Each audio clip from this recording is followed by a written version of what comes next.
नमस्कार दोस्तों, स्वागत है आपका आपके अपने news channel Jharkhand news network में। आइए जानते हैं आज की 25 मुख्य बड़ी खबरों को। मैया सम्मान योजना पर बड़ी खबर, जाने कब मिलेगा 2500 रुपए। झारखंड की 50 लाख से अधिक महिलाओं को झारखंड मुख्यमंत्री मैया सम्मान योजना के 2500 रुपए का इंतजार है। राज्य सरकार क्रिसमस से पहले मैया सम्मान योजना के तहत महिलाओं के खाते में 2500 रुपए देने वाली है। समाज कल्याण विभाग की माने तो 22 या 23 दिसंबर 2024 को मैया सम्मान योजना के तहत मिलने वाली 1000 रुपए की जगह इस बार 2500 रुपए उनके अकाउंट में ट्रांसफर किए जाएंगे। मुख्यमंत्री हेमंत सोरेन ने इसकी अनुमति दे दी है। पहले ही कैबिनेट में इस प्रस्ताव को मंजूरी दी जा चुकी है। योजना के तहत सहायता राशि लाभार्थियों के बैंक खाते में डाले जाने की जानकारी राज्य सरकार एसएस के जरिए लाभुकों को देगी। लाभुकों के बैंक अकाउंट में 2500 रुपए ट्रांसफर करने के बाद महिलाओं को मैसेज भी भेजा जाएगा कि उनके खाते में पैसे भेजे जा चुके हैं। बता दें कि झारखंड विधानसभा चुनाव 2024 में हेमंत सोरेन सरकार के लिए मैया सम्मान योजना तुरुप का पत्ता साबित हुआ था। चुनाव की घोषणा से 4 महीने पहले शुरू हुई मैया सम्मान योजना ने झामुमो की झोली वोटों से भर दी। अब हेमंत सोरेन सरकार की बारी है महिलाओं के बैंक अकाउंट में 1000 रुपए की बजाय 2500 रुपए डालने की। हेमंत सोरेन ने 2 फरवरी 2024 को ली शपथ, श्रम विभाग को अपने सचिव का नाम भी नहीं है मालूम। झारखंड के मुख्यमंत्री हेमंत सोरेन ने कब शपथ ली, इस संबंध में झारखंड सरकार की वेबसाइट पर गलत जानकारी दी गई है। जिस विभाग की वेबसाइट पर गलत जानकारी दी गई है उसे अपने विभागीय सचिव का नाम भी नहीं मालूम है। हेमंत सोरेन ने विधानसभा चुनाव 2024 में झारखंड मुक्ति मोर्चा, कांग्रेस, राष्ट्रीय जनता दल और भाकपा माले गठबंधन की प्रचंड जीत के बाद 28 नवम्बर 2024 को रांची के ऐतिहासिक मोराबादी मैदान में शपथ ली। उस दिन हेमंत सोरेन ने अकेले शपथ ली थी। इससे पहले हेमंत सोरेन वर्ष 2019 में पूर्ण बहुमत वाली महागठबंधन की सरकार के मुखिया बने थे। तब उन्होंने 29 दिसंबर को पद एवं गोपनीयता की शपथ ली थी। 31 जनवरी 2024 को जब ईडी ने उन्हें कथित जमीन घोटाला मामले में गिरफ्तार किया तो हेमंत सोरेन ने सीएम के पद से इस्तीफा दे दिया। हेमंत सोरेन के इस्तीफा देने के बाद 2 फरवरी 2024 को झारखंड मुक्ति मोर्चा के कदवाड़ नेता और सरायकेला खरसावा के विधायक चंपई सोरेन को सीएम पद की शपथ दिलाई गई। इसके बाद झारखंड हाई कोर्ट से हेमंत सोरेन की जमानत मिली और 4 जुलाई को वह फिर से झारखंड के मुख्यमंत्री बने। चुनाव आयोग ने 15 अक्टूबर 2024 को झारखंड में विधानसभा चुनाव की तारीख की घोषणा की। 2 चरणों में झारखंड में विधानसभा चुनाव कराए गए। 23 नवंबर को मतगणना हुई, जिसमें झामुमो की अगुवाई वाले इंडिया गठबंधन की पहले से ज्यादा सीटों के साथ सत्ता में वापसी हुई। झारखंड मुक्ति मोर्चा के कार्यकारी अध्यक्ष हेमंत सोरेन ने एक बार फिर झारखंड के मुख्यमंत्री के रूप में शपथ ली। यह तारीख थी 28 नवंबर 2024। अगर आप झारखंड सरकार के श्रम मंत्रालय के पोर्टल पर जाएंगे तो मुख्यमंत्री श्रमिक योजना सेक्शन में मुख्यमंत्री हेमंत सोरेन और श्रम विभाग के सचिव के बारे में जानकारी दी गई है। इस सेक्शन में हेमंत सोरेन की संक्षिप्त जीवनी दी गई है। इसमें लिखा है 10 अगस्त 1975 को जन्मे हेमंत सोरेन भारतीय राजनेता है। उन्होंने 2 फरवरी 2024 को मुख्यमंत्री के रूप में शपथ ली थी। हालांकि सच ये है कि हेमंत सोरेन ने 2 फरवरी 2024 को शपथ नहीं ली थी। इस सेक्शन में विनय चौबे को श्रम सचिव बताया गया है। अभी मुकेश कुमार झारखंड के श्रम विभाग के सचिव हैं। कोडरमा के बच्चों को लेकर हुंडरू फॉल जा रही बस दुर्घटनाग्रस्त, 2 दर्जन विद्यार्थी घायल। स्कूली बच्चों से भरी एक बस रांची के अनगड्डा में दुर्घटनाग्रस्त हो गई है। उनमें से 2 दर्जन बच्चे घायल हो गए हैं। बस कोडरमा से बच्चों को लेकर शैक्षणिक भ्रमण पर रांची आई थी। बच्चों का साइंस सिटी और हुंडरू फॉल ले जाना था। हुंडरू फॉल जाते समय जलप्रपात से 3 किलोमीटर पहले सिद्दीकीरी थाना क्षेत्र के एक तीखे मोड़ पर बस अनियंत्रित होकर पलट गई। मोड़ के पास हुई इस दुर्घटना के बाद चीख पुकार मच गई। स्थानीय लोगों की मदद से बच्चों को बस से बाहर निकाला गया। सूचना मिलते ही पुलिस की टीम वहां पहुंची और तत्काल सभी घायलों को मेदांता अस्पताल भेजा। कोडरमा के चंदवारा से शैक्षणिक भ्रमण के लिए निकली राइजिंग पब्लिक स्कूल की बस पलटने के बाद उसके शीशे टूट गए। दुर्घटना की वजह से बच्चे सहमे सहमे हैं। स्कूल की शिक्षिकाएं एवं स्थानीय लोग बच्चों को संभालने में जुटे हुए हैं। घायल छात्र छात्राओं को मेदांता अस्पताल भेजा गया है। बाकी बच्चों को सड़क किनारे बैठाया गया है।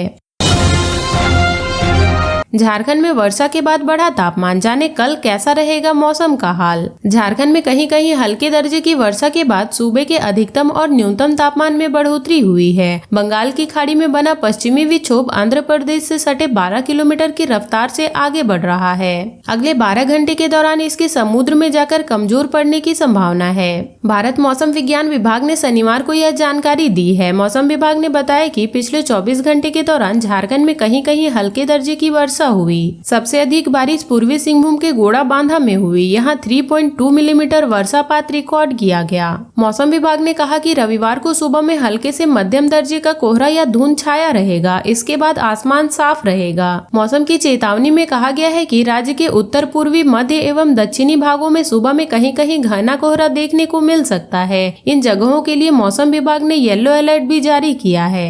झारखंड के उत्तर पूर्वी हिस्से में संथाल परगना के देवघर, दुमका, गोड्डा, जामताड़ा, पाकुड़ और साहिबगंज के साथ साथ धनबाद और गिरिडीह जिले आते हैं। दक्षिणी भागों में पूर्वी सिंहभूम, पश्चिमी सिंहभूम, सरायकेला खरसावां, सिमडेगा जिले आते हैं। मध्य हिस्से में रांची, खूंटी और गुमला जिले हैं। इन जिलों के लिए कोहरे की चेतावनी जारी की गई है। राजमहल में बड़ा हादसा, फायर ब्रिगेड की गाड़ी गंगा में समाई, ड्राइवर लापता। संथाल परगना के साहिबगंज जिले में शनिवार को सुबह सुबह एक बड़ा हादसा हो गया।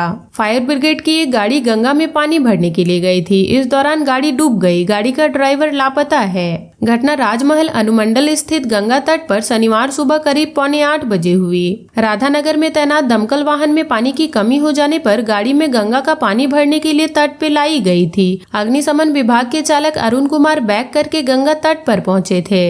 इसी क्रम में मिट्टी धंस गई और दमकल वाहन गंगा में समा गई। इस दौरान अग्निशमन विभाग के चालक अरुण कुमार बाहर नहीं निकल पाए। सूचना मिलते ही Rajmahal SDO Kapil Kumar, SDPO Vimlesh Tripathi, CO Yusuf Sheikh, अग्निशमन पदाधिकारी मनोज कुमार शुक्ला गंगा तट पर पहुंचे। तत्काल गोताखोर को बुलाया गया। गोताखोर गंगा में उतरे और नदी में समाये दमकल वाहन के लापता चालक की खोजबीन में जुटे हुए हैं। समाचार लिखे जाने तक चालक अरुण कुमार का कुछ पता नहीं चल पाया है। हटिया के 3 नंबर प्लेटफॉर्म पर 17 से 21 वर्ष के 4 लड़कों के कारनामे देख आरपीएफ जवान रह गए दंग। झारखंड की राजधानी रांची के हटिया रेलवे स्टेशन पर प्लेटफॉर्म संख्या 3 पर आरपीएफ के जवान उस वक्त दंग रह गए जब उन्होंने 4 संदिग्ध को देखा और उनको अपने हिरासत में लिया। आरपीएफ कमांडर पवन कुमार के निर्देश पर रांची मंडल में शराब तस्करों के खिलाफ विशेष अभियान चलाया जा रहा था। इसी दौरान आरपीएफ पोस्ट हटिया के निरीक्षक रूपेश कुमार, उप निरीक्षक दीपक कुमार और प्लानिंग टीम रांची ने 19 दिसंबर 2024 की शाम को Hatia railway station platform number 3 पर 4 व्यक्तियों को संदिग्ध अवस्था में देखा।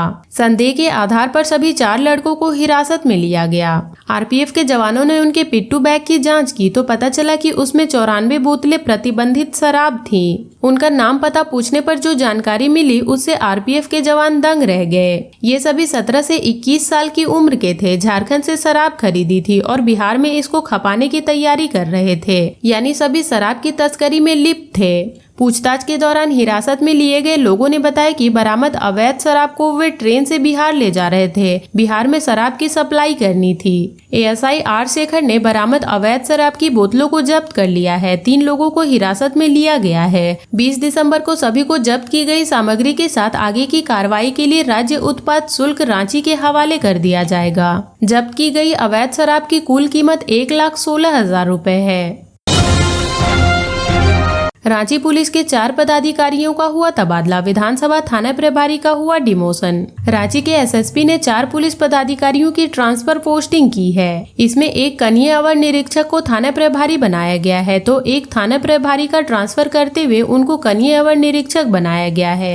एसएसपी कार्यालय ने शुक्रवार को इस आशय का आदेश जारी किया। जिन पुलिस पदाधिकारियों का तबादला किया गया है उनमें से एक महिला पुलिस पदाधिकारी भी है। सभी 4 पुलिस पदाधिकारियों को अविलंब नई जगह पर योगदान देने का निर्देश दिया गया है। एसएसपी कार्यालय रांची की ओर से जारी आदेश के मुताबिक पुलिस अवर निरीक्षक अधिकांत महतो, महिला पुलिस अवर निरीक्षक रेणुका टुडू, पुलिस अवर निरीक्षक विश्वजीत कुमार सिंह और पुलिस अवर निरीक्षक प्रदीप कुमार राय का तबादला किया गया है। डीसीबी शाखा के प्रभारी पुलिस अधीक्षक आदिकात महतो को कोतवाली थाना का प्रभारी बनाया गया है। बरियातू थाना की कनीय अवर निरीक्षक रेणुका टुडू को रांची महिला थाना का प्रभारी बना दिया गया है। बुंडू थाना में पदस्थापित कनीय अवर निरीक्षक विश्वजीत कुमार को विधानसभा थाना प्रभारी बनाया गया है। विधानसभा थाना प्रभारी प्रदीप कुमार राय अब कोतवाली थाना के कनीय अवर निरीक्षक होंगे।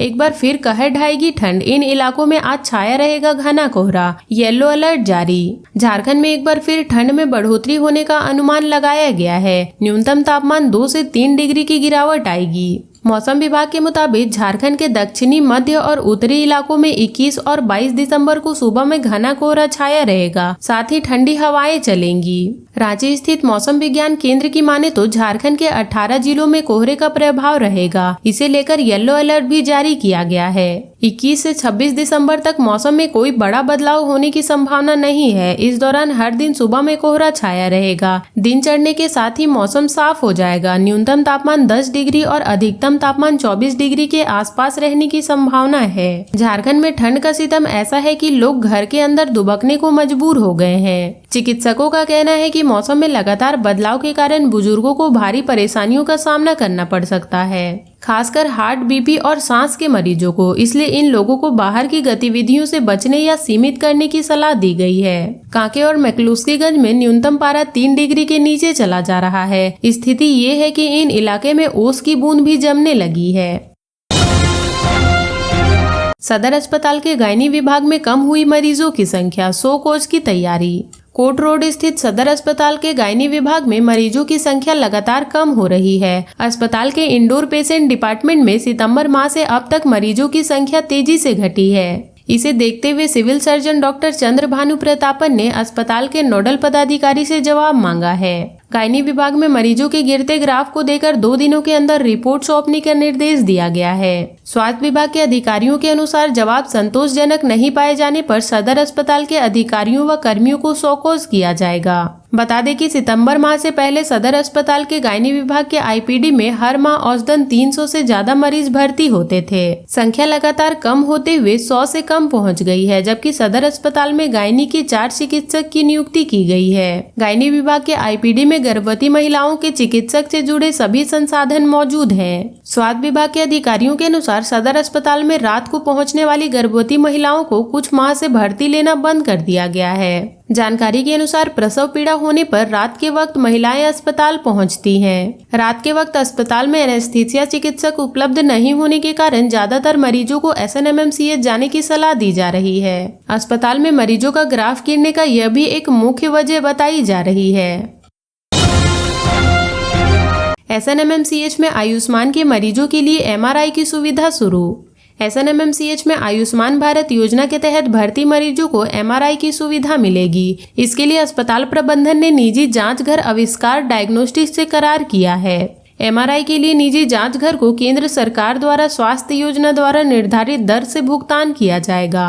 गुरुवार को आयुष्मान योजना के तहत अस्पताल में इलाजरत कांति देवी का एमआरआई निजी जांच केंद्र में कराया गया। अधीक्षक डॉक्टर एसके चौरसिया व ऑर्थो विभाग के एचओडी डॉक्टर डीपी भूषण ने बताया कि नई व्यवस्था से मरीजों को लाभ मिलेगा। खासकर गरीब वर्ग के लोगों को पैसे खर्च कर महंगी जांच नहीं करानी पड़ेगी। प्रिंस खान के घर कुर्की करने गई एटीएस की टीम खाली हाथ लौटी। धनबाद के क्लिनी लैब गोलीबारी मामले में वासेपुर के फरार अपराधी प्रिंस खान के घर शुक्रवार को एटीएस की टीम कुर्की करने पहुंची थी। टीम का नेतृत्व कर रहे एटीएस के सब इंस्पेक्टर रोशन बाड़ा और बैंक मोड़ पुलिस के साथ कमरमक दुबी रोड स्थित प्रिंस खान के घर पहुंचे और कुर्की की प्रक्रिया शुरू की, लेकिन एटीएस को कुछ भी हाथ नहीं लग पाया। प्रिंस खान के घर पहले भी कई बार कुर्की जब्ती हो चुकी है। पुलिस उसके घर का खिड़की दरवाजा तक उखाड़ के ले जा चुकी है। ऐसे में रोशन बाड़ा ने सिर्फ कानूनी प्रक्रिया पूरा कर टीम के साथ वापस लौट गए।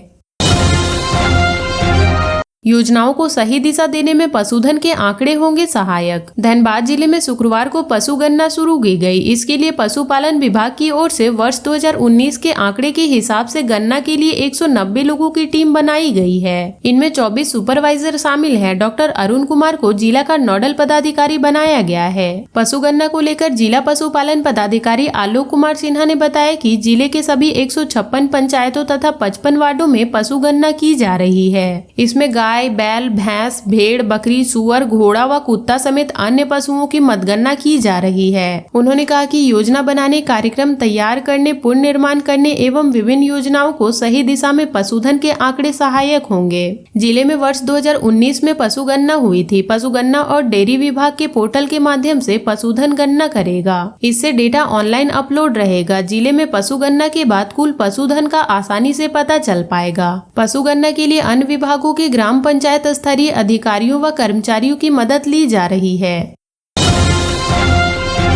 वाइल्ड वादी फ्लावर पार्क में फूलों की खुशबू व एडवेंचर का लुत्फ उठा पाएंगे लोग। बिरसा मुंडा पार्क में अब वाइल्ड वादी फ्लावर पार्क का भी लुत्फ उठा पाएंगे। यह पूरी तरह एंटरटेनमेंट हब है। यहाँ फूलों की खुशबू के साथ रोमांचित करने वाले गेम्स भी हैं। पक्षियों की चहचहाहट जो मन को सुकून देगा। यह अपने आप में अनुष्ठा वाइल्ड वादी फ्लावर पार्क है। रांची के बाद धनबाद में इसका शुभारंभ किया गया है। एंट्री फीस 300 रुपए है। शुक्रवार को बिरसा मुंडा पार्क में आयोजित प्रेस कॉन्फ्रेंस में वाइल्ड वादी पार्क के संचालक शैलेंद्र जायसवाल ने यह जानकारी दी है। उन्होंने बताया कि यहाँ रंग बिरंगे फूलों की खुशबू, पक्षियों की चहचहाहट से लेकर एडवेंचर गेम का आनंद लोग उठा पाएंगे। एडवेंचर के शौकीन है तो उनके लिए jeep line rope course activity है। लोग यहाँ आकर विभिन्न प्रकार के फूलों की प्रजातियों और पक्षियों को करीब से देख सकते हैं।